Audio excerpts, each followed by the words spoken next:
Popcorn World.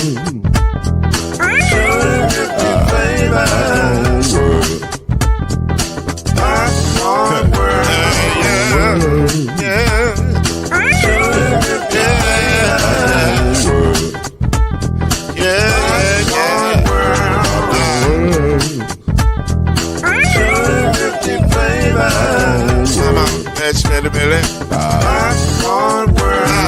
Can I make you move now? Yes, I can. So you can get this move in a bag of a can. You can make it rhyme and groove and the holes in your hand. Popcorn World. 250 flavors gonna make you smile. 250 flavors gonna make you smile. 250 flavors gonna make you smile. I said popcorn make you smile. Ah. Popcorn World. Popcorn World. Popcorn World. It's a popcorn world. It's a popcorn world.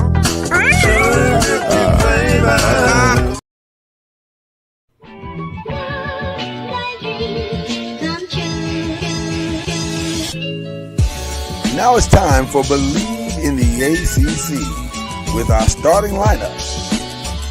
From Florida State, number 17, Charlie Ward. From Morehead State University, number 50, Lloyd Span. And from Murray State University, number 2, Kendrick Haskett. Getting ready for the best sports show about the ACC in all the land. Believe in the ACC starts now.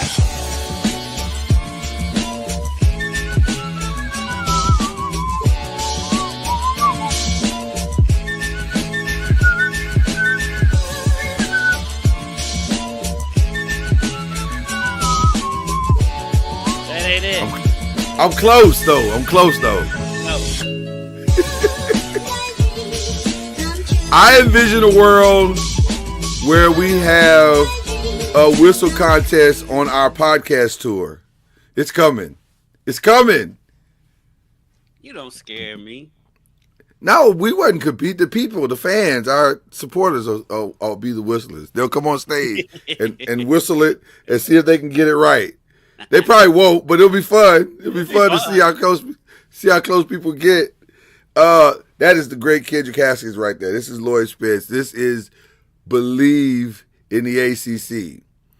And it's different from the other podcast that's coming in a few weeks, Pressing the Pros, only because of the name. The fun is still the same. And the content's a little different. The content is going to be different. We're going to be talking more ACC everything. But we're here. We're going to have a good time. We're going to have a real good time. No Charlie Ward today because he is traveling, I believe. I think he's doing something. But he did send in his picks, so we'll be able to give you his picks today. And we just, like I said, we got a lot to talk about. It was an interesting week in the ACC. It was an interesting week in college sports, period, last week, because a lot of people got shell-shocked. Like some of these quote-unquote mid-majors and Group of Five, as we like to label them, they came to kick some ass. They actually came to Hey, South Florida is no joke. South Florida, if you scheduled them on your schedule this year, pack a lunch. Because they're coming, man. They come. Miami, beware. It's not going to be the cakewalk you thought it was. And let me just start the show off this way, because this is the right way to start the show off. Shout out to my brother, Kendrick Haskins, because he said for 2 weeks straight, hey, man, I'm a little concerned about that James Madison game. That might not go as smooth as Louisville thinks it's going to go. You still there? You still there with me, brother? I'm giving you your props. Make sure you can hear me. Live broadcasts. Yes, it is. It is always a good time. But I want to give my man Kendrick Haskins a shout out because he said that James Madison game wasn't going to go like y'all thought it was going to go. It wasn't going to be the blowout that everybody thought it was going to be. And it was not. Louisville had to fight like the Dickens to win that game. There you are. Are you? He said that. That is wild. Okay. I was giving Kendrick props, so y'all, go back in the chat later on and tell him I was really celebrating. I don't believe you. I was, because I was saying you predicted that James Madison game wasn't going to be a cakewalk for Louisville. Yeah. So, we're going over the scores. I'm sorry, I should have said that first, but we're going over the scores from week 2. But in the first half, you can make a more than solid case that James Madison might have been the better team on the field. They came to play. They came more aggressive. Felt like Louisville was kind of going through the motions in that first half. 100%. And really most of the game. The defense, you got to give U of L's defense a lot of credit because yes, if they didn't show up, they were going to get blown out. 100%. Moving the ball. But yeah, the offense, the defense got a touchdown. The offense got the 2 big plays, and all is well in Louisville. Yes. And listen, Isaac Brown is quietly but consistently just quietly going about his business, but building a more than solid Heisman campaign. More than solid. And if you ever saw him in person, you'd be stunned by how small he is. He's not a big guy. He's strong. He's not a big guy. Man. If he gets a step on you, it's curtains. Woo, foot in the dirt, gone. Yes. Gone. And but he had some interesting competition, and I know the game was. We don't normally do a show on Friday for our Believe in the ACC family. Y'all know we normally release the show on Thursday, but due to circumstances beyond our control, we had to move the show to Friday today, which is another reason why Charlie's not here. And so we got a chance to see the Thursday night game last night. Mm-hmm. And I know we would normally talk about it next week, but I kind of want to stay in real time here. As well. Shout out to NC State and Hollywood. NC State has gone Hollywood. Hollywood Smothers. Woo! First of all, can you do much better than that? That's a solid name. That is a solid name. Because you get Jelly and you get Hollywood. That's the best of both worlds. But he was running like a man possessed last night, and I felt like he wore down that Wake Forest front seven in that fourth quarter. Which is wild to say that a team was worn down because of the running game, but it was. That is a great assessment. By the time the end of the game came for them, or the fourth quarter came, they had nothing left, not on offense or defense. It felt like the quarterback was just like, I just want to go home. Like he was throwing the ball, he was throwing it in the dirt, he was throwing it in the missing guys on the sideline. He was just over it. He was over it. So, go ahead. They looked like in the second half. They looked like the Wake Forest of their first game. Yes, they did. But I do want to give credit to CJ Bailey. CJ Bailey was pretty good yesterday. CJ Bailey. NC State should be better than they are, even though they're a perfect 3-0, but it's a weird 3-0. I think they're going to be there at the end because you got a good quarterback and good running back combination right there. They can win you some games. Well, that brings us to what our question of the day is today, which is who really is the best in the ACC so far? And the reason why we're asking that question is I don't know if our thoughts of who the best were. This actually got started by a question that Charlie asked us in the group chat. Our group chat is amazing. So Charlie asked a question like, who are the best teams in the ACC? Who are the top 4 teams? And I don't know. I honestly don't have an answer. And as we go through, go ahead. It's too early to tell. It's too early to tell. And I think the predictions we may find very quickly that these predictions are not quite as accurate as we thought they were. For example, I thought Duke was better than they were. Turns out they are not. Illinois took care of business last week. Especially in the Duke was in the game in the first half. They were in the game in the first half. Illinois. Man.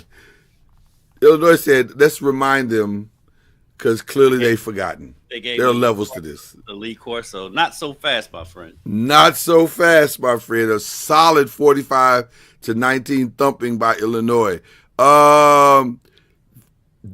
This is why we thought NC State is a little better, but maybe not so much as what we thought. Right now, they're giving up a lot of points. Right.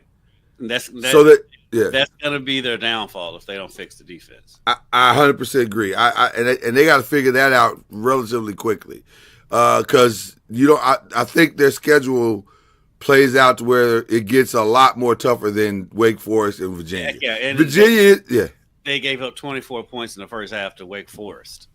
Yeah.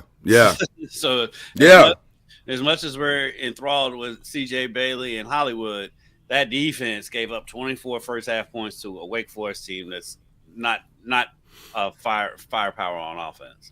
Well, and it seems to be a pattern because they gave up 24 points in the first half to Virginia. So there's a pattern that has developed. Yeah. They wake up in the second half apparently. The defense, right. Or, which is more likely the scenario, they run the ball more and they keep their defense off the field. Well, and I think that's their formula. They're gonna have to run. I don't really know how good CJ Bailey is. He was pretty good yesterday, but I don't really know how good he is. He does have a bad habit of keeping the ball out there when he's running. And I think that against better team is going to come back to haunt him. But He's going to have a fumble this season.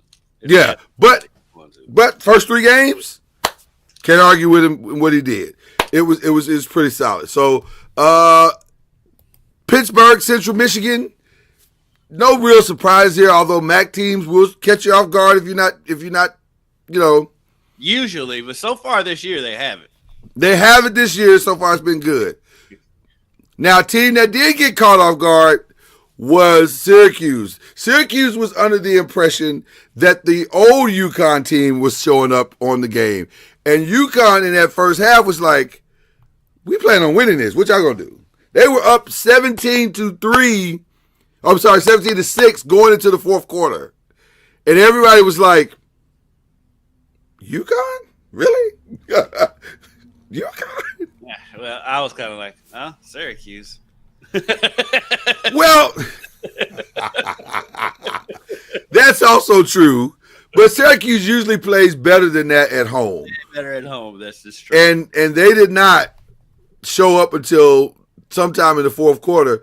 And their coach let them know that by the end of the game because he had them at the end of the game running 20-yard wind sprints.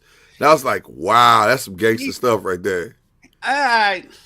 He's kind of a look-at-me Louie type of dude, though. He's talking about after losses, he doesn't take a shower until they win. Yeah, he's weird. He's a weird dude. We love him, but he's a weird dude. He likes a microphone. Well, and it wasn't lost on me that the wind sprints were filmed. Right. So I think what that was for the embarrassment factor. You embarrass me, so now I'm going to embarrass you kind of thing.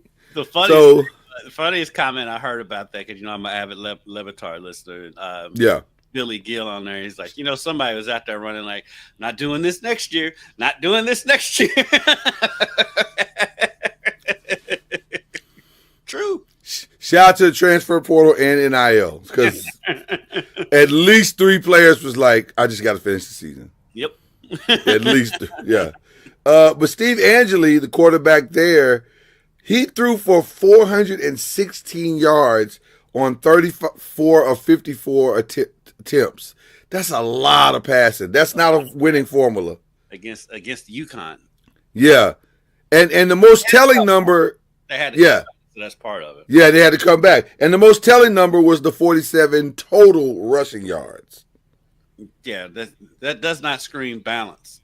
Yeah, it's something's way off. Well, actually, I said the most telling number was the 47 total rush yards. The most telling number might have been Steve Angeli, who I guess is supposed to be a dual threat quarterback. He was negative 32 yards. So I was, which eliminated whatever yardage they had. Yeah. That's why they end up with the 47. But it was a weird stat line. That was a very weird stat line. Still, even if say he rushes for 0 yards, it's still under 80 yards rushing. It's still under 80 yards rushing. It was not a good day. It was not a good day. This game was interesting as well, and I would say the ACC took a significant step back on Saturday because of 2 games, and this is one of those games. Troy, and first of all, shout out to Troy, because they announced the week before we're not bad. Yeah. Now, we may not win a lot of games this year, but you're going to know we were on the field.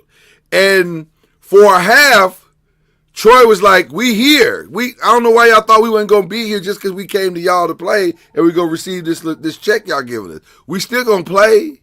And it was 16-3 going into the half. And Clemson couldn't do anything. Troy's one of those smaller schools who could be good. Somebody need to answer the phone. Probably. That's usually how it works here. My apologies. There's a phone ring. I was trying to let it go, but it just kept ringing. I'm like, they're not answering. Hang up. We're not answering. What are you doing? Okay. All right. I'm sorry. But back to what I was saying, because where Troy's location is in Alabama, they have a good recruiting front. They're like, Alabama's going after the elite of the elite. Right. So the second tier player in the state of Alabama is a pretty good player. So they have a recruiting base in Alabama. So I think Troy's one of those teams. They're not going to be good every year, but they can have years where they step up and they shock some people. And I think this might be that year. And here's one of the most telling things. Now, Clemson was able to find some semblance of a running game this weekend with Adam Randall, but it's, again, keep in mind, it's Troy, so we're not going to get like crazy on it. He rushed for 112 yards. But the telling stat might be Cade Klubnik, 18 for 24, 196 yards. You can't win if Cade Klubnik is not more than that.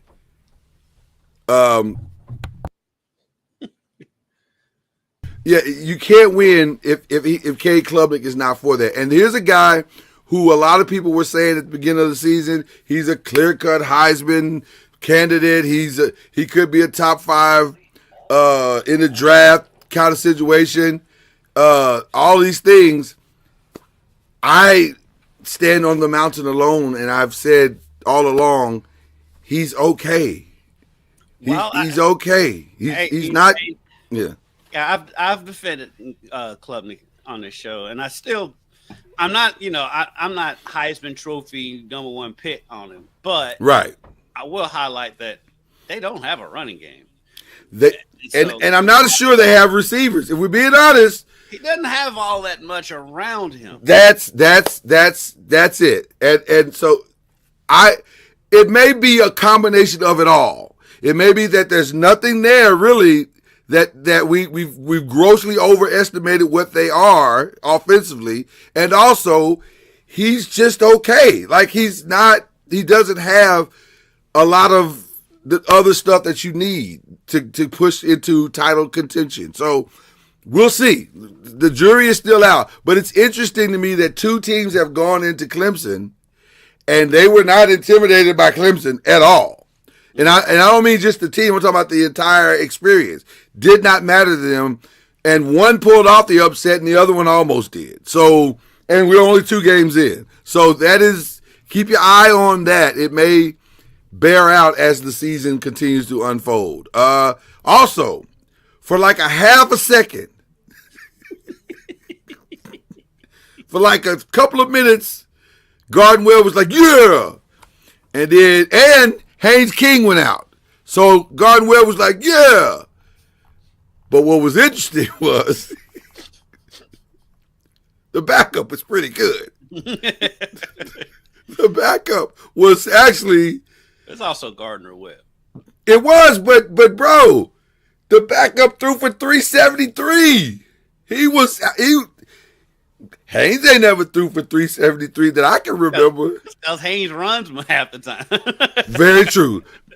Now, Haynes will run for 150. Yeah. He'll run for 150. But the backup can throw. Aaron Philo, I think is his name. He's pretty good. He was solid. I was like, why he ain't starting? But I get it. Hayes been there forever, so they try to show a little bit of loyalty. But their best thrower of the football might be on the bench. So, but yeah, they took care of Garden Webb. But like for a half a second, you was like, "Ooh, Garden Webb," and then it just the wheels came completely off. Hercules. Bethune-Cookman, Miami. Nothing here to see, people. The U is back. Shout out to the U. They are back. We'll see. My favorite thing to do yearly is to announce that the U is back, only for them to show us all that they're not. And so this is your official the U is back announcement. We'll see what happens this weekend. I will say, though, that this year they look closer to being that because they have weapons on offense. They got a dude on defense, Bain, that dude. I can't believe that dude's still in college for one. But that dude is. Yes, you can. We saw Elliot Perry stay in college for 15 years. Yeah, but he's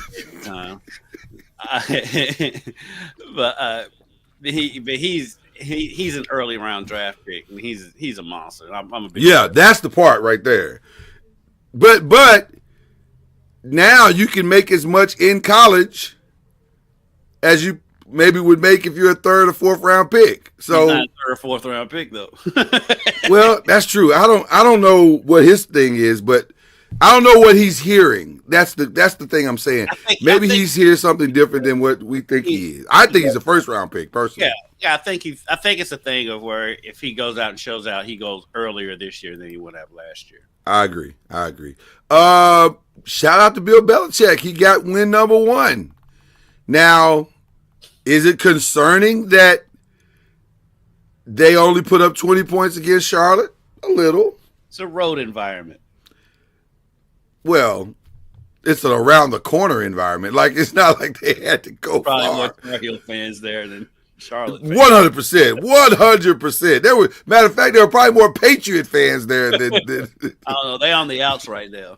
What is that about? Can we just pause for a second? Bill said the Patriots aren't welcome here. Fam, you gotta let that go.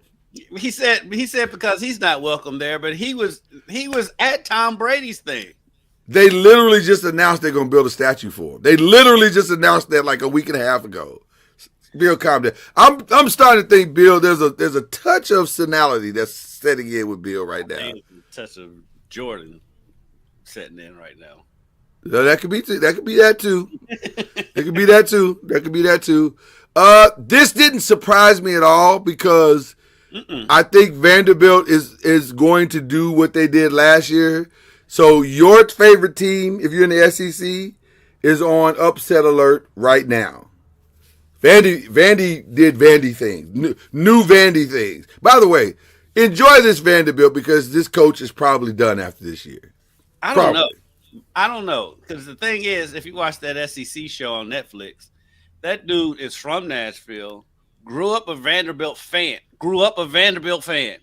Wow. Those do exist. And so he went there. He played there, I think. Yeah. So I want him to stay. I want him to stay forever, be a lifer, and turn them into a powerhouse. And if you think about it, Nashville's a good recruiting base, and so 100%. And as long as they have their quarterback being able to come back again this season is the difference between night and day for them because he's a leader on that team. So having him back, his name is escaping me right now. This is what you have. What happens when you have two 50-year-old men doing TV shows? No question. But he's the real deal though, and so Diego Pavia. Diego Pavia is who you're talking about. Yeah. Yeah, he's the leader of that team, and him coming back makes all the difference. So Vanderbilt, they're going to be scary in the SEC. Here's what's interesting about him. He is 30. The college version. He is 30. He is the college version. He's the college version of Troy Aikman. He's not going to throw the ball a lot, but what he does, it's way effective. It's like He makes the right read, he gets him in and out of the play call quickly and effectively. The offense has great rhythm and timing. The run game is balanced. They got like 2 or 3 dudes, including himself, who can run the ball. I'm just saying, they're not going to win the SEC, but they're going to make it wildly uncomfortable for a few teams, just like they did last year. And they're going to give a few teams in the SEC losses that they 100% ordinarily wouldn't have expected when they played Vanderbilt.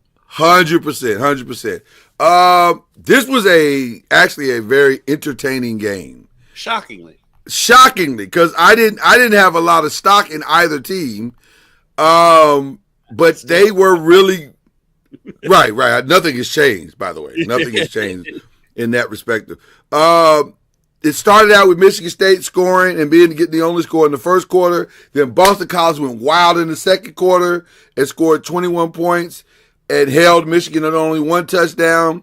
And then they couldn't score again. They never saw the end zone touchdown again. That was the end of that. And Michigan State was able to hold them off and get to the overtime. So it was a weird back and forth game, but it was more forth and back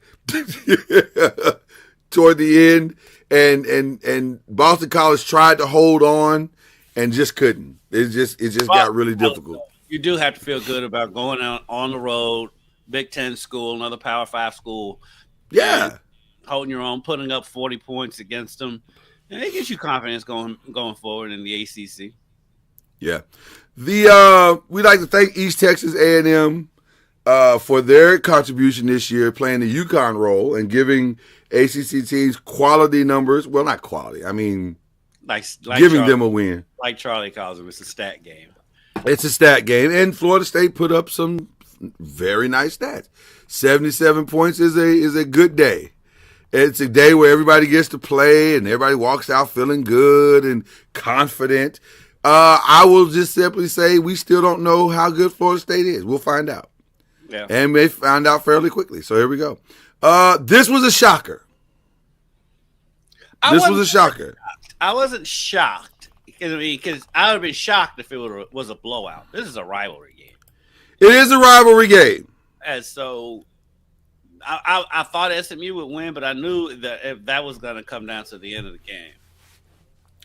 I say shock for this reason. On paper, I thought, and now keep in mind there are a lot of unknowns about Baylor this year, but on paper, I thought SMU was the better team. And at the start of the game, the defense did well in the first quarter, pitched a shutout that first quarter, and then the rest of the game, it just kind of got weird, man. Baylor, shout out to Sawyer Robertson, the quarterback for Baylor, who threw for like 440 yards and 4 touchdowns. He went wild.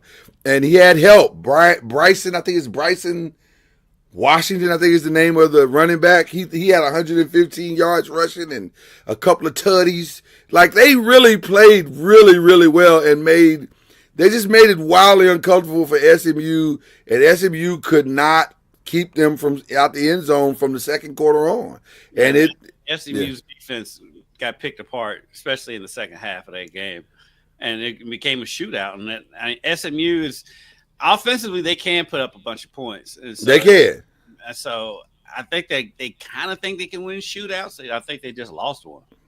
Are you concerned about SMU now, as you are about Clemson, in that maybe the defense isn't as strong as we thought it was, and maybe the offense, like you said, can't outscore everybody? Now, keep in mind, Baylor had to score 48 points to beat them. So that perspective maybe makes it a little more comfortable for us to believe in SMU. But I've got more faith in SMU right now than I do Clemson.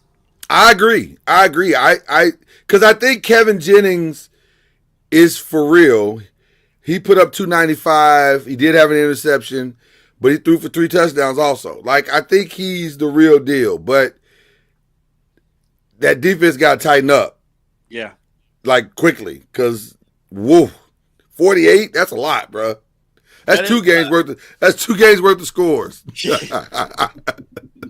So, This is why Wake Forest thought they could win this game last night. Because they dusted off Western Carolina, somehow found 42 points from somewhere. Who knew they were capable of that? But they did it. Carried over to the first half of that game last night. They might want to save some of these points and spread them out throughout the season. Like, don't spend them all in one game. Yeah. We also would like to thank Texas Southern for their contribution to the ACC overall win total, and California was the benefactor of that. This is no surprise at all. Stanford, I just think Stanford is the only surprise, not good. The only surprise to me is that's all it was. Right. You would have thought this would have been more. That's a great point. I thought BYU would beat them worse than they did. So, I mean, yeah. Shout out to Stanford for only getting beat by 3 touchdowns and a field goal. Yeah. I thought it would be worse. I mean, I thought that was going to be worse. Yeah. And I believe in the ACC games, this was an interesting game.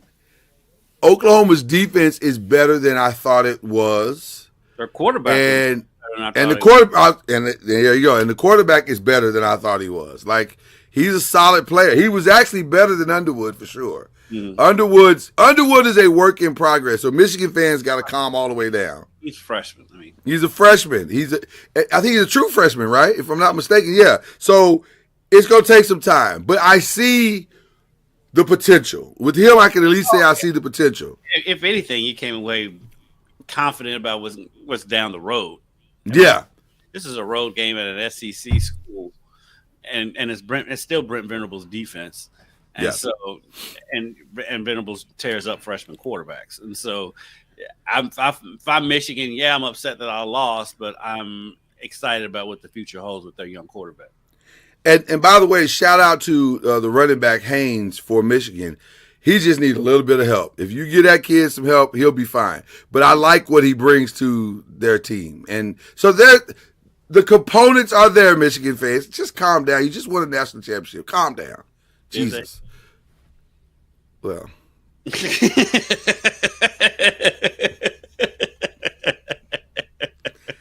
Technically. Yeah. Technically. But yes, I also acknowledge your truth. The other BLEAV the ACC games, this was a weird game all the way around. And we have not been on the air since it happened. So we apologize if this is us coming with this information later than normal, but we just haven't been here. This was a weird game. It was a weird game. And so instead of dealing with the game, let's deal with the aftermath. Are you satisfied with the punishment of Jalen Carter? Yeah, I'm fine with it. They went ahead and just, since he didn't play it down in that game, they counted that as his 1-game suspension. Right. And he got fined. Yeah, I'm fine with it. I would have wished the fine was more, and I wish there was at least one more game. Only because last weekend there was another spitting incident. I can't remember the school, but there was a college, Florida. Yeah, there was another spitting incident, which is what we don't want, which is why I think you got to hammer down when it happens on a professional level like that. You got to hammer down and send the message so it resonates all the way down. And I don't think this did. Because they said they fined him $57,000, which was a game check. But we looked up his numbers of what he makes, and I'm like, that don't sound like a game check. No, it's not. Like, yeah, that's not a game check. So I don't know how they got to the $57,000 number, but I guess they may be figuring the game check might be figuring in with the suspension, a 1-game suspension, because he won't get paid for that 1-game suspension. So maybe it's the combination of something. Yeah, I don't know. It was a weird number to me, but anyway, nevertheless, we'll see if he can. And by the way, I mentioned this on another show, but Jalen Carter is going to have the longest year of his life. I don't know if he's aware of that yet, but every team's going to bait him now. Every single team. They're going to talk trash. They're going to get in his face. They're going to try to, because if you got a short fuse, and I'm looking at you and Dominican Sue, and I'm looking at you at what's the other legendary short fuse guy? There was one. We were talking about him just the other day. It'll come to me. Again, 250-year-old men. Deal with it. When you have a short fuse, that's what people do. They're going to try. Draymond Green, great example. Yeah. When you have a short fuse, people are going to try to bait you. That's how it works. So Jalen better grow up real fast, or it's going to be a long, long season. Yeah. Yeah. So what'd you think about this game? Chiefs Chargers. What did you think about that? I didn't get to see that much of the game because it was on a Friday night. Right. High school football and Louisville playing that night, and so I've seen clips. I wasn't surprised because my coworker's a big Chargers fan, and I had more faith in his team than he did because my thinking is this Chiefs team with Rashid out. This is the same team they had last year that was not explosive, that got lucky a bunch to win games last year. That's not going to continue. No. And the Chargers are a good team. They're a better team than they were last year. Herbert's got another year under his belt. I told him, I was like, yeah, the Chargers going to win that game. And they went there and they did. I'm really and truly, now with Worthy out, I don't see how the Chiefs beat the Eagles this week. Let me say this. Andy Reid has been wildly creative in his career. And we have all counted the Chiefs out at various times through this run. But he's not a magician. Right. And I don't know how you manufacture runs when you don't have any players. No Worthy, no Rashee Rice. Hollywood Brown is not a possession receiver. He's a take the top off guy. And he's not good at that yet. And then Travis Kelce is old. Yeah. You mean you're going to be relying on Schuster this week. Right. And how's that worked out for you? I mean, if he can draw back some of his Pittsburgh days, then maybe. Yeah. But I don't know. And so what they need to get Pacheco going. I think they need to lean more on the running game and going into this week. And I think they're going to go two back and try to throw them out and throw little bubble screens, and they're going to try to get creative. It's going to be a very creative game plan, but you can only do so much without the players. You can only do so much. Yeah. So I agree with you. I think the Eagles might take this one relatively easy. Mm-hmm. By the way, they will have Jalen Carter back. So an angry Jalen Carter ready to prove something. So that doesn't feel like a recipe for success for them. Jalen Carter is another one of those like Dallas could have drafted and they didn't. Listen. Shout out to the Cowboys for making all the right decisions. The Commanders and Giants. I've been asked by anyone that can ask me what were my thoughts in the game, and you know what my thoughts. You know what my thoughts are. Thank God they didn't put Jackson Dart in. I don't listen. I need to be very clear about where I am as a fan. We finally have done some of the right things. We finally think we have our quarterback. I think we have our guy. I think we found our Micah Parsons, and unlike some teams, we're not letting ours go, ever. He will die in that Giants uniform. That is facts. He will be buried in that Giants uniform. Now, Malik Neighbors, we got to figure out a way to get him happier, because that could be a problem. He will not be buried in that Giants uniform. He may not. Listen, we have to figure out how to make him happy, right?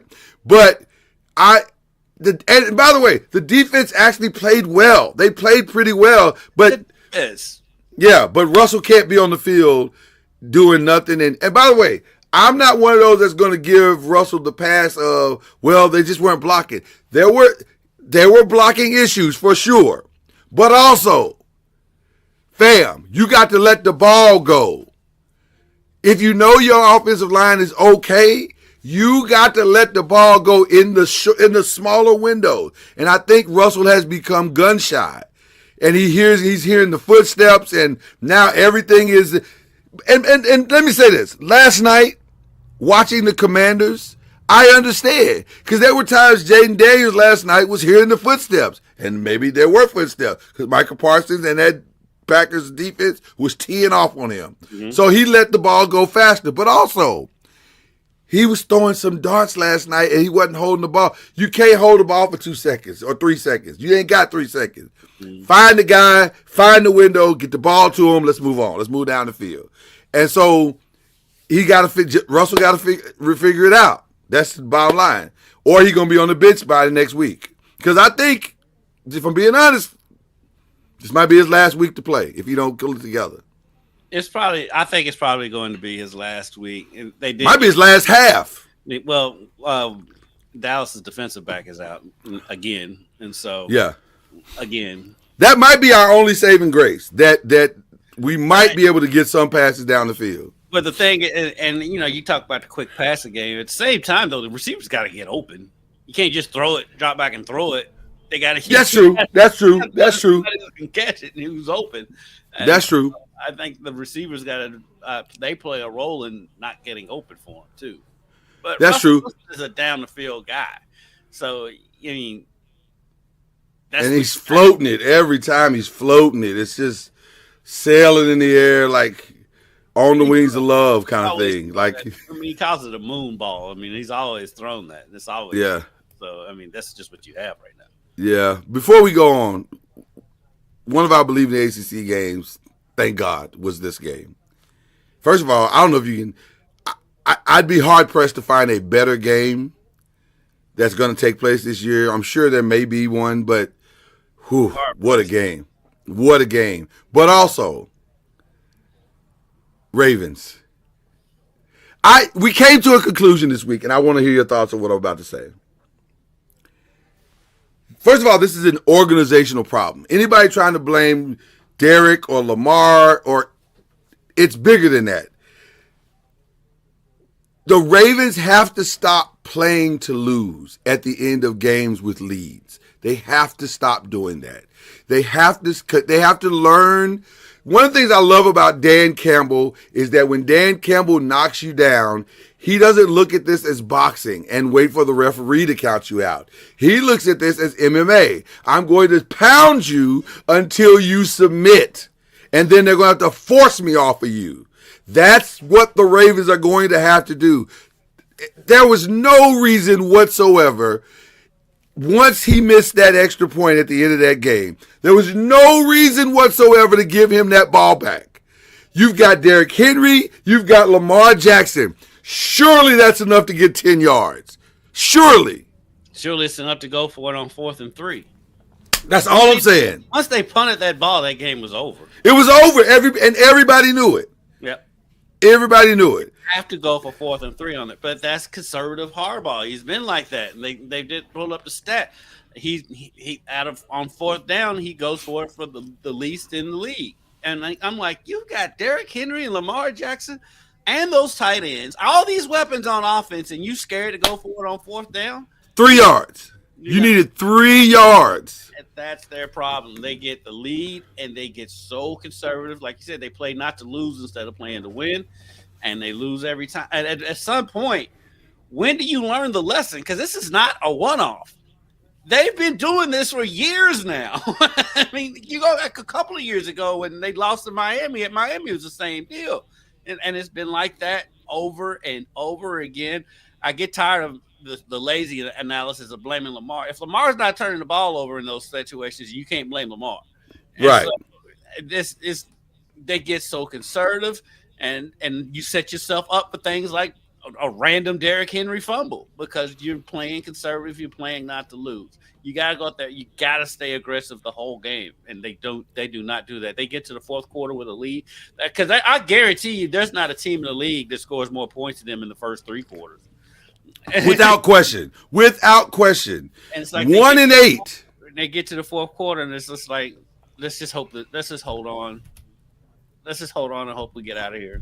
1 and 8 in one possession games over the last few years. It's unbelievable. It really, and it's organizational. It's not players. It's organizational. Now you're saying, but the players got to execute. I agree. But if you're instilling fear in them by your play calling, guess what's going to happen? It's going to produce fear. Mm-hmm. They're going to make a mistake because they're antsy. They're anxious. You got to change the culture of what it means to close in a Raven uniform, because here's the reality, and we'll end with this. For 57 minutes, that wasn't the best team on the field. That was the best team in the league. And if they play like they played for 60 minutes, the way they played for 57, no one is beating them. No one is beating that team. No, I made that post. I was like, I can't see anybody beating Baltimore unless they turn the ball over. What they do, they turn the ball over and they lost. Well, again, our group chat is amazing because he said that the group chat, and when they scored and went up 40, I said, they're going to have to score again. And sure enough. But anyway, okay, so due to circumstances far beyond our control, and we're getting used to our new normal here, we're hitting the reset button on our picks. So we have Charlie's picks, and let me pull those out so I can alert you all of what he has chosen for this week. And then we will make our picks as well. And we'll start from here going forward. So week 3 is upon us. We all picked last night the NC State Wake Forest game. Charlie and I picked Wake Forest. Kendrick picked NC State. So Kendrick is up 1-0 already. So there you go. Tonight, Colgate and Syracuse. Come on. I really don't know which way I want to go with this. Yes, I'm going to go Syracuse, but am I confident in that pick? Yes, you are. Yes, I am.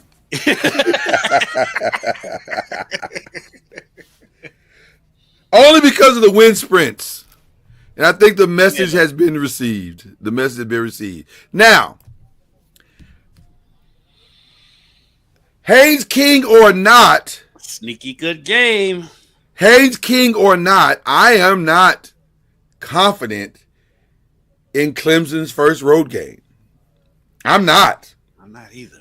I'm not. Do we know if Haynes is playing or not? Do we know yet? You keep talking and I'll start looking. As I think that's going to make a difference, even though this backup quarterback, if he can come in there and throw the ball all around the yard, which I still think if it's not Haynes King, I'm gonna have to go with Clemson because Clemson's defense is still going to be there against a young quarterback with not a whole lot of experience, and so if it's Haynes King, I give Georgia Tech a fighter's chance, a puncher's chance, but I'm going Clemson regardless. Even though I don't feel very confident in them going on the road after the way they played their first two home games. Okay, so Haynes King appears to be playing. Okay. It looks like all signs are pointing that he is playing. He was not on the injury, and there's a mandatory injury. I don't know if you guys are aware, but there's a mandatory injury report thing now in the ACC, and it has to be given out, I think, on Thursday.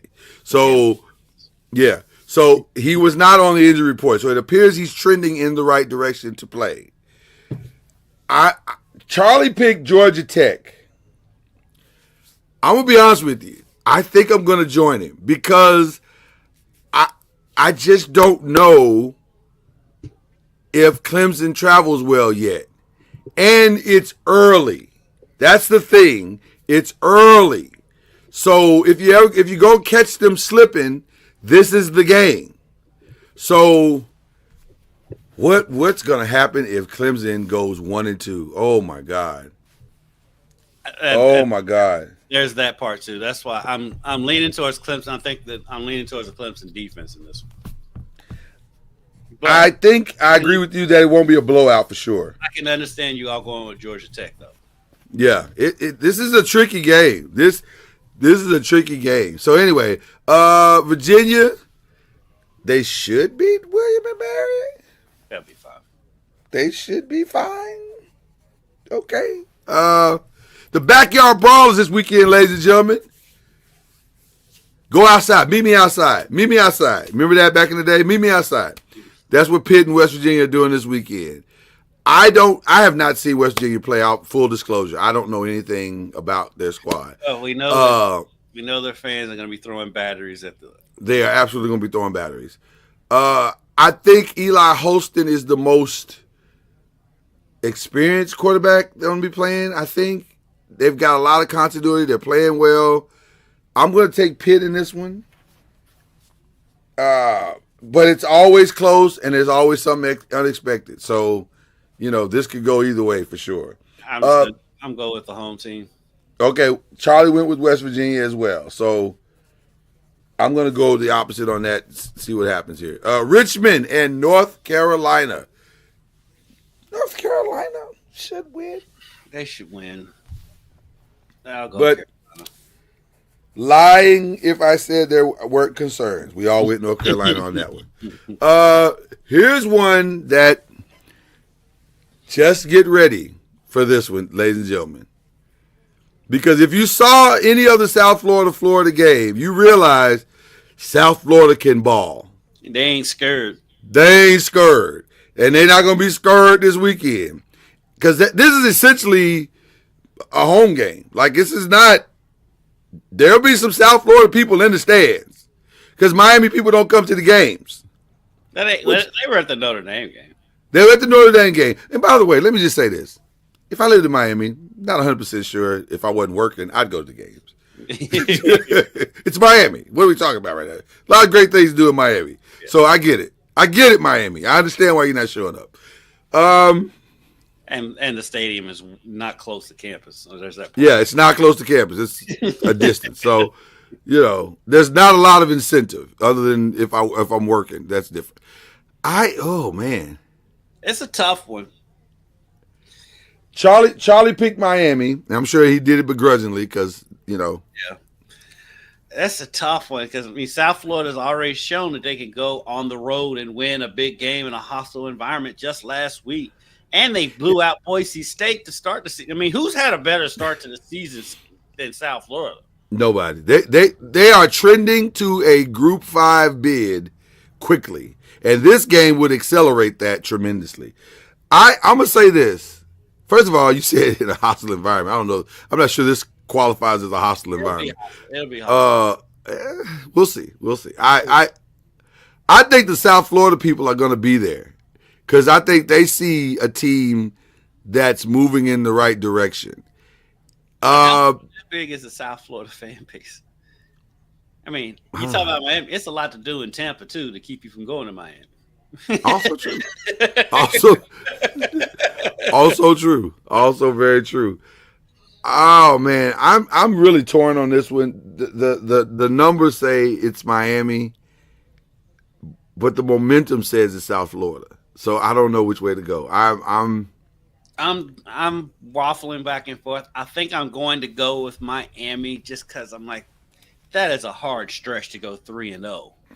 And I think even if you ask the coaches if in an honest moment, what would be the ideal situation in their first 3 games, they would say 2-1. So, I would say the ACC needs Miami to win this game. Yeah. Badly. They cannot. The ACC as a whole can't. They can't have them losing to South Florida. Having said that. Well, the SEC did, but the SEC be losing non-conference games all the time. All the time. But they're the best, though. I'm Charlie picked Miami. I said that. You know what? I'll take the risk. Give me South Florida in the upset on the road once again. I'm probably gonna lose that. One of those upsets I'm gonna lose. It's either gonna be the Georgia Tech one or the South Florida, but also I think one of them is going to pull it off. It might. But, I think one of them is going to pull it off. These why you get behind in these things every year. It usually is. These, I give you that. At least this time, the games are close. A lot of times, right, you'll go way out on a limb on one. Usually, it's Syracuse that gets you. Yeah, I was gonna say no. Only ones I go out on a limb on were the Syracuse ones, and the rest of them I think were legitimate. They were battles, but Syracuse was always wrong. I don't know why I got so fascinated with Syracuse, but I'm over it now. I'm over it. I promise you, I'm over it. Okay, Old Dominion and Vatech. Charlie went Vatech. I got Virginia Tech. I think we're all going to go Vatech just because it's Old Dominion did give IU all they wanted on the road to start the season. Yeah. Duke coming off a tough loss against Illinois. They got Tulane at Tulane. So their quarterback is going back to play in his old stadium. Yes, he's going back to his original stomping grounds. And Tulane's new quarterback is playing just as well as he did when he was there. Oh man, why are you doing this, Mr. Ward went Duke. I'm riding the wave. You riding the wave? That's your upset of the weekend? Riding the wave. Is it that much of an upset? Not really. It's yeah, not really. It's hard. It's Duke. It's Duke. Right. I'm either gonna have a solid record because I dared to pick the upsets, or I'm gonna get my doors blown off. But I'm gonna get on the wave with you. I can see Tulane winning that game for sure. I definitely can. For sure. I can't believe they would play that game with that whole situation, but especially on the road. Yeah. What are they doing? What's Duke doing? I don't know. I don't know. In their schedules. Somebody's got to do better. No, I'm sure we're all picking Boston College here, right? Nobody has faith in no. Stanford is so bad that the time difference doesn't even matter anymore. Like, they've eliminated that as even a factor.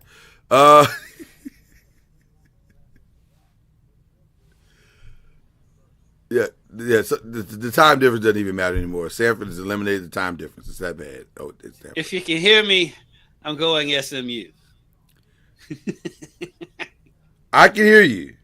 I can hear you, and I'm going to SMU as well. In a rebound game, but also it's Missouri State, so you know. Okay. Your Believe in the ACC pick this week. Am I missing a game? I feel like I'm missing a game. Oh, the Cali game. The Cali game. Where's the Cali game? Where is it? Did I pass it? California? Yeah. Did I pass it? They play somebody this weekend. I know Louisville's on the bye week. Yeah, Louisville's on the bye week this week, and they may be the only one this week. Jeff Brom was not happy about that. Really? He hates bye weeks.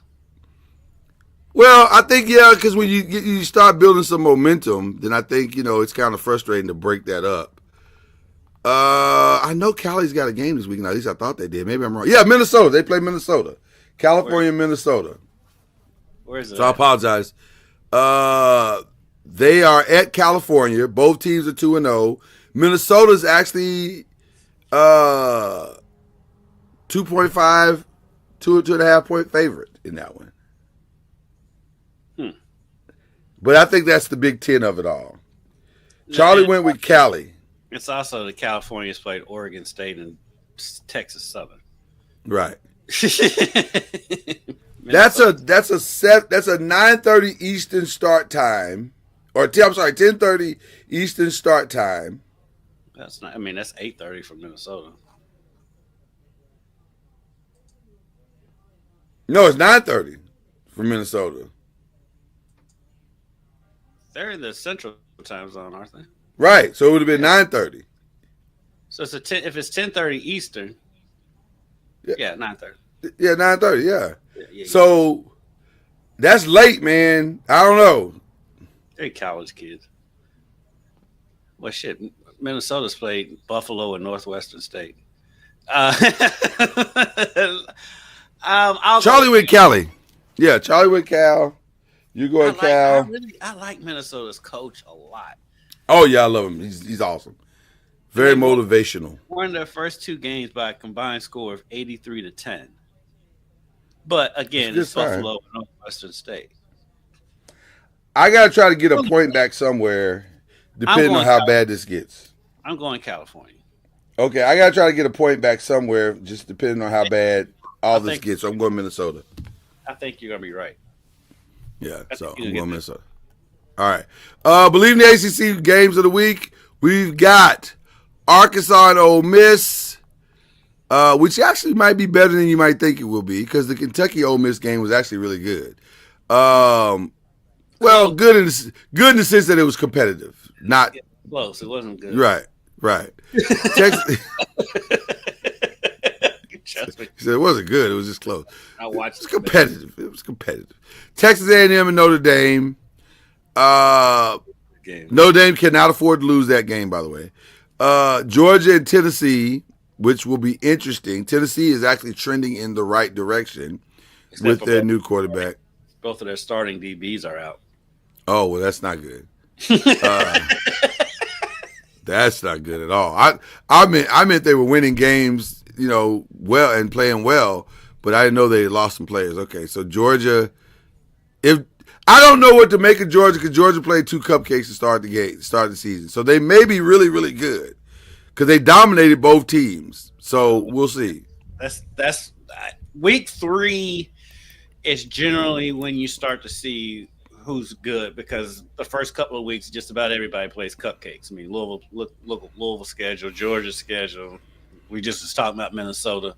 So now they actually start playing teams now. Yeah. Florida's going to LSU, which is the game Charlie chose, Florida and LSU.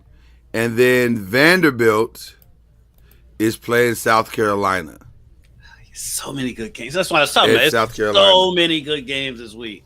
Yeah, it's some good ones. That 4-box is going to be popping on Saturday. No question.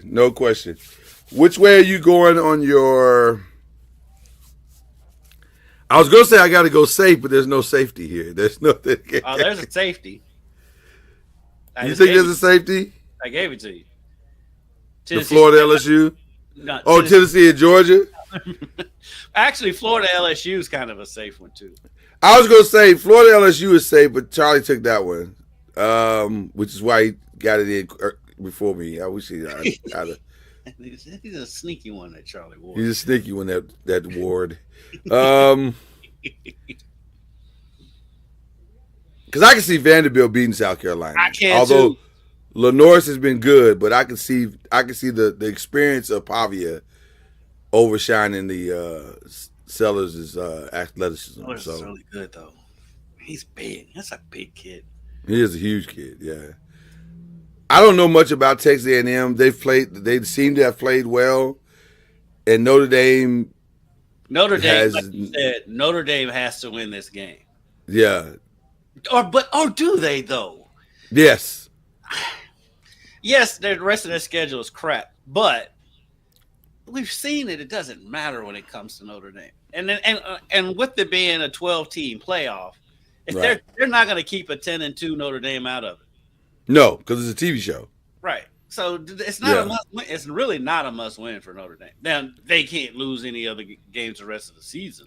Well, but also this is if I'm not mistaken, I have to go back and look at the schedule for Notre Dame. I don't think they have a lot of opportunities to.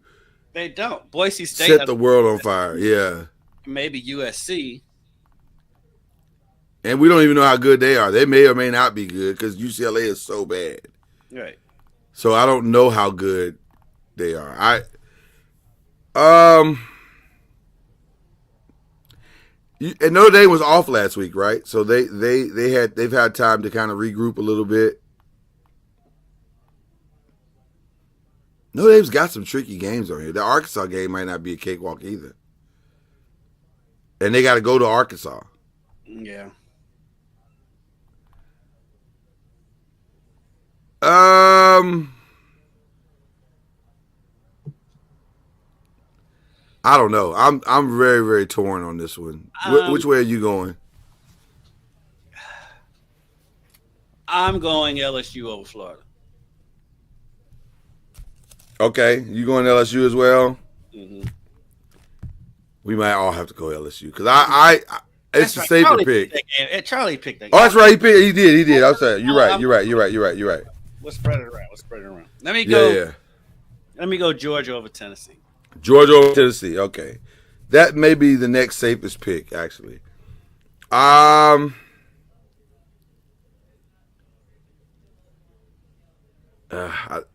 stuck with the rest. I am upset heavy this week. Give me Vanderbilt's experience over Lenore Sellers' talent. I'll take Vanderbilt over South Carolina. Okay. All right.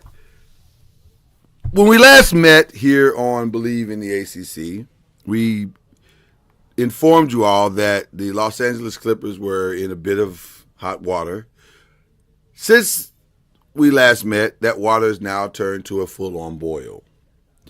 Yesterday it was released by Pablo Torre because Steve Ballmer went on TV and said, we would never do anything like that. Our organization knows nothing about anything that's going on like that. And then Pablo says, fool, I have receipts. Which, by the way, we told you that he did. Mm-hmm. We told you. We said that here. He has receipts. He's not an idiot. He's a Harvard graduate. And he has receipts. And he produced those receipts. And the amount of legal stuff that these companies like that go through before they release it, you have no idea. If that stuff when that stuff comes out from a reputable place, they've done their due diligence legal wise. Yes. So, yeah, you can take it to the bank that what he's got is right. It's right.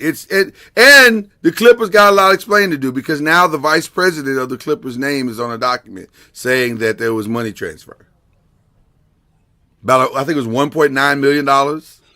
Yeah, and I mean it falls on so many people because it was so easy for them to get away. For one, why would you ever pay Kawhi Leonard that much money to be a spokesman when he doesn't talk?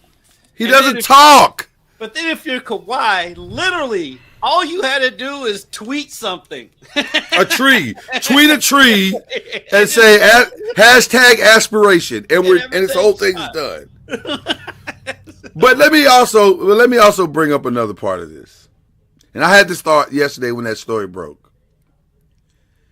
By far, and without question, this is one of the dumbest scandals in the history of time. And here's the reason why. You circumvented the cap so you'd have more money to spend on other things. I get it. Because they're probably guilty. And what did you get for it? Well, they circumvented the cap so they could get him in the first place. They weren't right. That also is true. Right, also is true. But what did it get you? Nothing. You're no better today than when you started this foolishness. In fact, you can argue that you're a worse team from when you started this.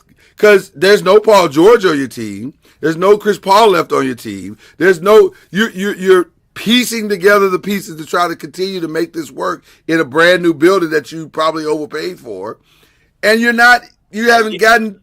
At least they paid for it instead of the taxpayers. So now that's good. We appreciate you not putting that burden on LA, especially LA in its current situation. But it has not helped you in any way, form, or fashion. So this is the most Clipper thing ever. That's what I was going to say. At the end of the day, this was a Clipper thing. This is the most Clipper thing ever. I will never understand that organization. I will never understand that organization. And it's not talked about enough that they basically traded away an MVP and gave the Thunder a championship before they could win one. For Paul George. Not just Paul George, and this is not shade. This is just reality and reporting the facts. You traded away an MVP for a guy coming off an ACL. Yes, who has been injury prone his whole career. That's what you did, and it wasn't like Shea. Now we didn't see all of this coming from Shea, but Shea had a good rookie season for the Clippers. It wasn't. He was coming off the bench playing very well. Yes. I mean, I'll give him that you didn't see MVP coming, but you had a pretty darn good player. Can you imagine where they might be? It's not because it's not even a hindsight thing. Even then, people were like, "You're trading that for Paul George," but it was just to get Kawhi because Kawhi wouldn't have come to because Kawhi wanted Paul to play with Paul George. Yeah, but all of that, the whole Kawhi situation, the whole Paul George situation, because I got a feeling the NBA is going to end up voiding out the extensions that Kawhi got. That was his last extension. 100%. That's because I think that's the only punishment you can really go back and do. And so, well, according to Adam Silver, he said I can take draft picks. I can find. I can. They don't have any draft picks.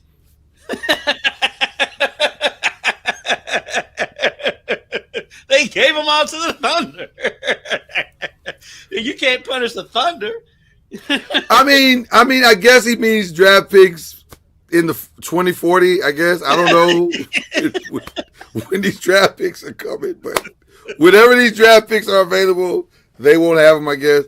Listen, I don't think there's any way Adam Silver is going to be able to explain. He tried. God bless him. He tried his best to say, "Well, let's wait for this and wait for that." And Pablo was like, "Nah, more receipts." Mm-hmm. And if y'all keep talking crazy, I'll produce more receipts. Like he's ready. He is my man in Scarface. He's sitting at his desk with the guns, going, "I'm ready when you are." Yeah. So, good luck to you, Steve Ballmer. I feel like it's not going to end well, but you tried it. So, by the way, the fact that you have plausible deniability makes it even worse. He doesn't. Well, but plausible deniability. And that's my point. You attempted to make it look like you did, right? Which makes it even worse because there's no way you didn't. You look so guilty now because it's the vice president. Are you trying to tell us you don't talk to the vice president? Yeah, I already tried to tell us he hadn't talked to Kawhi.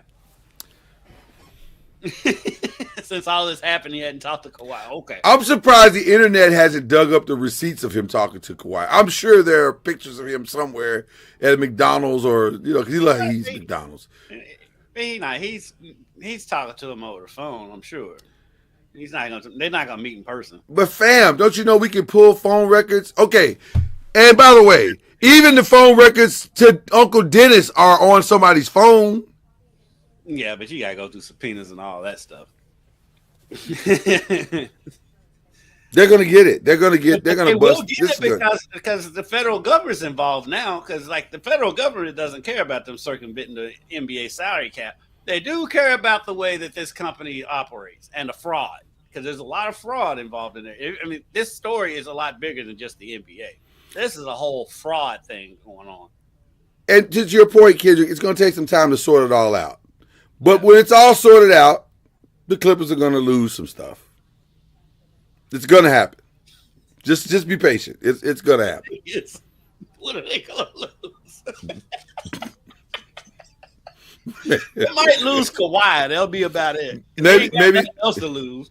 Maybe they'll shut down that fancy lighting in the Intuit door. I don't know. I don't know what you take from them at this point. Life is taking more from them than the federal government ever could. So I don't know. I don't really know what to lose. But oh my God, it's so bad. Okay. I just find it's a fascinating story. But anyway, WNBA playoffs this weekend should be exciting. Let me just say this about the Los Angeles Vegas. I was one of the fools that didn't understand that they are the chiefs of the WNBA, that you can never count them out. They have rattled off 16 straight wins.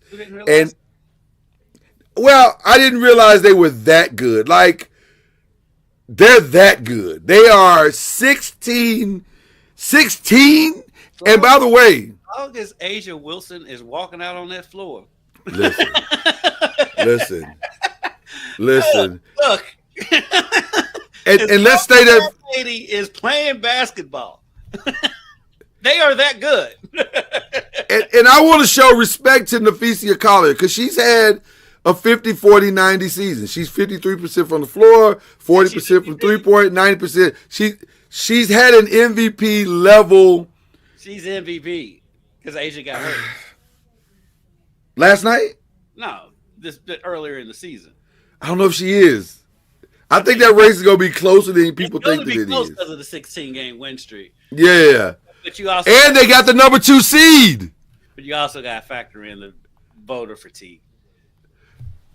Lord, please let. Like LeBron deals with, like Jordan dealt with. Yeah. Like when Shaq and all that. And you'll get even the Joker. Yeah. you'll get older fatigue. So I can see Nafisia getting, and it's no disrespect to her, because she had an amazing season.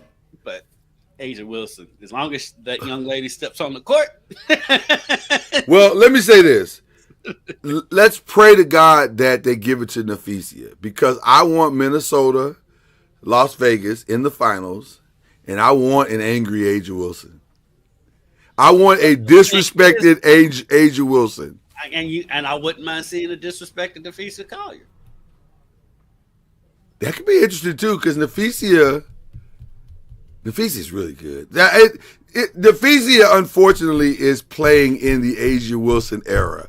Otherwise, I think we would know just how good she is. If you've watched the Minnesota Lynx play, and more specifically her, she is outstanding as a basketball player. Outstanding. There's nothing she can't do, except that she probably doesn't do it as well as with no shade. That's no shade.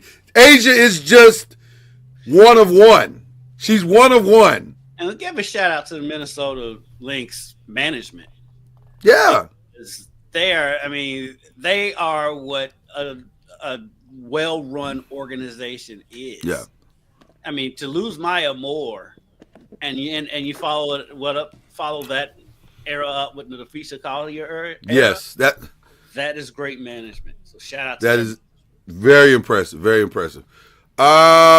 Major League Baseball is now watchable again. It's starting to get good. It's starting to get real good. I mean, even the Reds are right there a couple games back from the wild card race. And they've got a guy you want to watch in Ellie De La Cruz. Well, let me say this. My boys have caught up with 2 games back of the division. Houston, Seattle tied. We're 2 games back and trending in the right direction, playing really good baseball right now. So it looks like we can sneak into the wild card for sure. But also,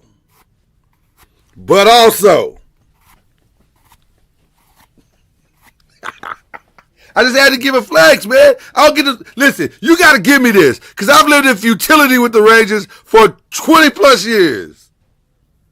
You ain't mentioned the Rangers since they won that World Series 2 years ago. There wasn't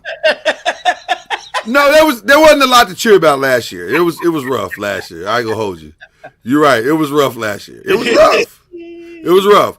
But we got hurt. A lot of people got hurt, and it's the whole thing. But we're trending in the right direction. Now, not having Evaldi is bad. That's bad. That's really bad. So, postseason-wise, obviously, I'm concerned. Do you believe in the Brewers? Well, we just swept them, so so I don't know. I was expecting that to be a really hard series, and I'm thinking, okay, if we can just get 2 out of 3, or at least just get one, and right now we swept them. You have more to play for right now than the Brewers do. And maybe that's why we swept them, because maybe they took their foot off the gas. But do I believe in them? It's hard for me too. I don't care. I know they've played the best baseball all season. They have, but it's the Brewers. And technically, they got the best record, so it's the Brewers. They're not going to be favored in any series that they play. Right, because the Phillies are there and the Dodgers are there. They're not going to be favored. They're not. Dodgers have been terrible since the All-Star break, but they're still the Dodgers, and they're still the Dodgers. Have the most talent. And here's the thing about baseball. Don't get me wrong. I'm rooting for the Brewers because I like to see the underdogs come up. Always. And honestly, they can use your Rangers as a blueprint. Because at the same time, at the same period 2 years ago, it's like, it's the Rangers though. It's the same thing. So, and I say that as a Rangers fan. That's absolutely true. We were awful. The year before we won the championship, we were awful. So I don't know. I want to believe that the Brewers have what it takes, but it's a you got to prove it. Until you do it, you haven't done it. Right. And that's kind of where we are with the Brewers. It's going to be interesting. It's going to be very interesting. But listen, all roads to the World Series in the National League lead through Milwaukee. So it's bratwurst and beer, and we'll see how it turns out. We will see how it turns out. Okay, so if you've been watching or following our show for more than an hour and a half, you know this is our Cowboys Giants week. I've already expressed my thoughts. We have a chance, possibly, but you do. But also, you have a better chance than you had the last 8 years that y'all have been losing to Dallas every season. No, 13. Let's keep it a buck. I'm a realist. Dak has beat us 13 times in a row. I don't know how that has happened, but he has. Well, no, I do know how that's happened. We've been awful. Just an awful situation. But we do have a chance this time. So we'll see. You have a chance. I give my Cowboys. If we were picking the game, I'd pick my Cowboys just because they're at home. Yeah. I think they're going to get the crazy man involved more because he's already doing crazy stuff, Pickens. So I think you're going to see him get involved in the offense early and often. Yeah. And then on the other side of the ball, it's a crapshoot because New York's offense is bad. Dallas's defense they played okay. They couldn't stop the quarterback. And at Russell Wilson's age, he's not going to destroy you running the ball like Jalen Hurts did. And so that's why I give Dallas the defense the edge over the Giants' offense, even though neither unit has anything to hang their hat on. The Giants have Malik Neighbors. Yeah. And then Dallas is Dallas. And so I give my Cowboys an advantage going into this game, but I'm not nearly as confident going into it as I have been in the past when playing the Giants. Yeah. I don't know. I don't know what Russell's got to play better. And here's what's interesting. Last night the Packers Jordan Love is playing outstanding, efficient football. He's not lighting the world up, but he's not making any mistakes. There's a confidence that you see on that team. Yeah. In these first two games, it's just different. Everything about it is just because they've been hyping up Jordan Love and the Packers for a couple of years now, but nobody believed in it. It's like the Brewers, but there is a confidence on that team. It just it jumps off the screen. Well, so I think they are going to be the Super Bowl team. I don't like it because I'm not a Packers fan whatsoever. Right, 100%. Right. I do like what they're doing. I'll say this. The thing that is most interesting about where they are now is that they step on the field, to your point, and Jordan Love looks settled. And that's the thing that I don't think anybody knew was going to happen with this Michael Parsons thing. The defense is better, and it looks like Jordan Love is saying, I don't have to do anything special to go win this game. Right. The only thing I got to do is not do anything stupid and make the plays when the plays need to be made. And my God, have they found a tight end in Tucker Kraft. Jesus, that man can catch anything. He was incredible last night. So I think they understand. Now, Jaden Reed being hurt. That's going to hurt. Yeah, that could be a big deal going down the stretch. Probably hurts me more than the Packers. But well, listen, if you took Jaden Reed, because Jaden Reed can play, but boy, him not being there could be a problem for a lot of fantasy owners. But anyway, we bring them up because the confidence of the Giants defense, Russell's got to realize, I just got to put us in the right plays at the right time and then take my shots when my shots are available to me, whether they be short or long. I know he wants to throw the long ball, but fam, it might not be there. So take what they give you, and just go be efficient and let the defense win the game for you. And if you do that, we got a shot. So we'll see. I would reluctantly, out of the respect of my fandom, pick the Giants in this game, but I'm not being confident is not even where I would even categorize this. That's not even the way I would categorize it. So anyway, all right, we are about to get out of here because we do shout outs all the time, and this is no different. Oh, no, I apologize. Before we get to shout outs, I don't know how I forgot this. Can't not ask you who you picking in the fight, Canelo and Bud. I'm so excited for this fight. I've been waiting for this fight since they announced it, and then they moved it, and then all the goofy stuff when Canelo was flirting with Jake Paul. I'm glad this fight is finally here. I've been a Bud Crawford fan from day one. I respect Canelo a lot, and I do think the only reason why Floyd beat Canelo is because it was Canelo's first big fight. Right. I'm gonna lean Bud, and I think it's more. And I really do think I'm leaning that way more out of fandom than anything. But I'm gonna lean Bud because I think Canelo's the bigger guy, but Crawford probably walks around at that weight anyway, so it's not that big of a jump in weight. And I think the speed of Crawford, I think, is gonna win out. Let me be very clear. I am rooting for Bud. I am openly and actively rooting for Bud. I, too, am a massive Bud fan. I think Bud is an incredible fighter. He's just an incredibly smart fighter, and he's got the sweet combination of power and skill at that size. I was racking my brain to ask myself the question of, who has moved up 2 classes and had success? I could think of no one. The only person I could think of that moved up class in that I was going to say, the only person I could think of was Holyfield, but he moved up from light heavyweight to heavyweight. And so now he was phenomenal at heavyweight, as good as he was at heavyweight as he was at light heavyweight. So he did it. Bud I'm praying that Bud is also of that same ilk. Because Bud is a, I hate to use the word killer under the current climate of our world, but Bud is a dominant fighter. And he also understands that when I've got you, I'm going to get you. I'm going to keep getting you. Yeah. So I'm praying that all of those things play into this match, this boxing match. Now, having said all of that, the history says Canelo's going to win. Yeah, and I think Canelo may have baited Bud. To be honest with you, there was a gnat that just randomly came, and I was like, "What are you doing?" So it just threw me off. Okay, I'm sorry. You weren't supposed to see that, Kendrick. Okay, joke. I know, right? It's an incredible podcast. I don't know why more people aren't listening, but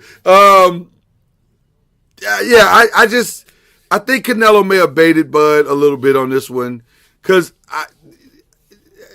not many people move quicker at 25 pounds on him. Like, that's usually not a thing. And Bud looks phenomenal, by the way. He looks phenomenal. He looks phenomenal. And like I said, Bud walks around at that weight. He loses weight to go down anyway. And the age factor. Well, that's the part of it. Now, here's what I think has to happen. I think Bud has to not come thinking knockout, but think, I got to outbox this dude. You got to outbox. And if the knockout is available, I'll take it. But what I am going to do is show you I'm a more skilled fighter than you. If he approaches it that way, then he's got a more than applicable, That's his chance. The only thing is, Canelo's extremely skilled too. That's why I love this fight, because these are extremely skilled fighters. I'm also excited because we actually have a good fight, because the good fighters don't fight each other anymore. Right. That's the other thing. Are you doing fight party? Are you just in the house? Yeah. I'm having the fellas over. Yeah. Yeah, I got. Tomorrow I'm grilling all day, watching football in preparation for the fight on. Whenever it goes off, because it's in Vegas, so no telling when there's no telling when time. Yeah, me and the cuz are getting together. Shout out to my cuz. We getting together and we gonna watch the whole fight. I'm trying to convince Mama Noise to go watch the fight with me. She's her dad. Fun fact: her dad was her stepfather was a boxer for a while. He was pretty good too. So Golden Gloves of Louisville. She just announced to me. So there you go. So. So she understands the sweet science. So I really want to myself this weekend. So it's you really ball out. Oh yeah, it's gonna be the fellas only. Leave your girls at home because my girl ain't here. Leave your girls at home. And right. We're gonna just sit here and ball out and watch the fights. It's gonna be good. It's gonna be a good fight. I can't wait. like I said, it's the rare we get both guys in their prime fight, because that doesn't happen a lot in boxing. I wish we could get some heavyweights again, because as much as Dana White irks me, and it irked me to see him at the weigh-in yesterday. Yeah. At least in the UFC, you get the fights that you want to get. You get the fights. He gives you the fights. You have a commissioner, and everything's under one umbrella for the most part. And yeah. I wish boxing. It's too many belts. We need to get it all under one organization. It'll never happen because boxing's too stubborn. Right. Get it all under one umbrella, and get the fights that we need to get. 100%. 100%. It needs a massive overhaul. So, but it should be an amazing. This is shaped up to be an amazing weekend of sports. So get as they say, get your popcorn ready. Get somewhere where you can be comfortable, because it's going to be a good one. Okay, who you shouting out this weekend, my brother? I'm shouting out. We was talking about Major League Baseball. I'm shouting out my two favorite Major League Baseball players from the area, Dalen Lyle and Joe Adele. Dalen Lyle of the Washington Nationals. I think he leads all rookies in triples this season, and he didn't come up until I think June or July. And then wow. Joe Adele is having the season of a lifetime. He's having his best season. He's been at the Angels organization for 4 or 5 years now, and he's having the best season of his career. He's got over 30 home runs this year, and he's having a great year. And so shout out to those two guys. And both incredibly nice guys. And I've known Dalen since he was a sophomore, junior year in high school. And I've known Joe Adele since his senior year in high school. So shout out to them and great seasons. If only the rest of their teammates could join them so that they can make a playoff push. But those two are having phenomenal seasons this year. I want to shout out, even in their loss, the University of Louisville women's volleyball team. This Texas team looks like the best team in the nation. They look good. And by the way, Marcus Spears' daughter, my God, do they just have a rule in their house where they don't produce anything but like 5-star talent? Because her little brother's the number one recruit in the country. Number one recruit in Texas. I mean, they look. She's a beast, boy. She is incredible. And fun fact: the Bunton kid for Texas, she went to Manual. Is that right? Wow. I tell you who her dad's Bill Bunton, and her uncle is Cephas. They played at Western Kentucky. Cephas Bunton. Oh yeah, God, I ain't heard that name in years. Gee whiz. Okay, well, she's got. Know, Cephas had hops. I mean, he had hops that go against anybody playing today. Cephas, listen, top of the backboard. Their squad is long. They are, and I mean long in the sense of not just being tall, but they got long arms. Like a couple of girls, they stand at the net and their hands look like they're they're long, man. They got a squad. They're gonna be tough to beat. Yeah. They're gonna be tough to beat. But I'm loving. And Louisville had them. I was going to say Louisville had them, and I think they let one slip, but I think they learned a lot in the loss. So it's going to serve them well, because it's going to be another tough ACC year. Like, Pitt's going to be good. It's good, and Louisville has a new coach, and so it's a learning curve. Yeah. But you can see it, though. You can see Louisville's going to be right there. They're going to be right there in the conversation at the end. So I wanted to give them the shout out. Even in the loss, they played extremely well. So, okay. All right. That's it. That's all we got for you today. I hope you enjoyed it. We definitely enjoyed giving it to you. We're inching closer to the Press and Pros premiere. Some interesting stuff went down trade-wise. Malcolm Brogdon to New York is interesting. It's interesting. Never understood why that dude never sticks anywhere. I don't know either. Because it seems like every time he gets ready to ask for his money, somebody's trading him, and so then it's weird. But yeah. But listen, just enjoy your weekend. It's gonna be fun. I got all the stuff I need for my weekend already. I'm ready to go. I'm going. I cannot off here. Yes, I cannot wait. You know what? It's been good. Enjoy your weekend. Cue the whistle. The whistle.